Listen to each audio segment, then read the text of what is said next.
Assalamualaikum warahmatullahi wabarakatuh. Gimana sahabat semuanya Ramadannya? Sedih ya? Jangan sedih lah, kita gembira lah. Masih bisa ibadah, bisa ibadah di rumah. Yang laki-laki sekarang jadi imam ya di masjid ya. Aduh, saya kemarin itu kagok bolak-balik itu atakwir ya. Itu kagok ininya. Apa sih namanya, suratnya pendek dan unik-unik itunya ayatnya. Ayatnya pendek, unik-unik ya, pengalaman ya. Jadi kita ini di Ramadan ini saya mau cerita nih sedikit sebenarnya ya, tapi saya ingin berbagi aja. Al-Ghazali itu membagi manusia menjadi 4. Yang pertama, orang yang tahu dan dia tahu kalau dia tahu. Jadi dia tahu kalau dia tahu. Yang pertama. Yang kedua, orang yang tahu dia tidak tahu. Jadi dia tahu kalau dia belum punya ilmu. Dan yang ketiga, orang yang tidak tahu kalau dia tahu. Dan yang keempat, orang yang tidak tahu kalau dia tidak tahu. Yang pertama apa tadi, masih ingat? Dia tahu kalau dia tahu. Ini ulama, ini ilmuwan, cendekiawan. Dia tahu kalau dia tahu.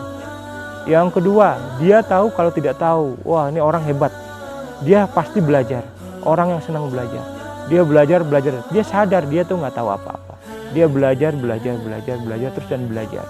Dan dia terbuka dengan apa sih namanya, dengan ide-ide baru, dengan pendapat-pendapat baru. Dia terbuka sekali wawasannya, membuka diri. Dan yang ketiga tadi, ingat, dia tidak tahu kalau dia tahu. Aduh, sayang banget ini, bodoh banget deh. Dia tidak tahu kalau dia tahu. Tapi agak mending lah, dia tidak tahu kalau dia tahu gitu. Ini agak sedikit mending ya, cuman memang sayang. Dan yang lebih berat lagi, orang yang keempat. Dia tahu, dia tidak tahu kalau dia tidak tahu. Waduh, berat banget. Dia sebenarnya, mohon maaf, bodoh. Dia tidak tahu ilmunya, tidak berilmu. Tapi dia tidak tahu kalau dia tidak berilmu. Sehingga keras loh ngomongnya, ngegas. Kalau ada perbedaan pendapat, ada ide baru, dia lawan. Nah, orang seperti ini dihindarilah, ini berbahaya banget ya. Teman-teman boleh yang 1, 2, 3, tapi kalau ketemu yang keempat sebaiknya dihindari. Karena bisa berantem, di sosial media bisa berantem, di dunia nyata juga bisa berantem. Jadi hindarilah sedapat mungkin yang keempat ini, sia-sia. Teman-teman syukur-syukur orang yang kedua tadi.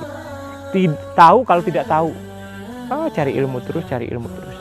Nah, di bulan Ramadan, bagi teman-teman yang lebih banyak stay at home, di rumah aja ya. Kemudian work from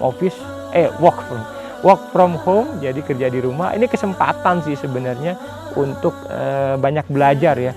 Luar biasa. Untung virus corona ini tidak menyebar lewat internet.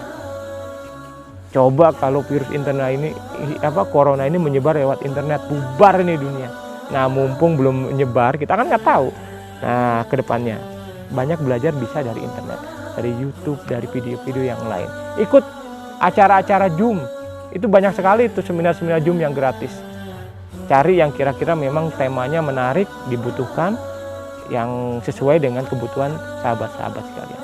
Oke, Ramadan ceria, Ramadan semesta, tetap semangat, tetap optimis. Insya Allah kita punya pahala lebih besar dibandingkan Ramadan sebelumnya. Ini Ramadan terbaik buat kita, karena kalau ibadah di saat wabah ini, itu pahalanya mungkin bisa lebih banyak dibandingkan pahala di Ramadan sebelumnya. Wassalamualaikum warahmatullahi wabarakatuh.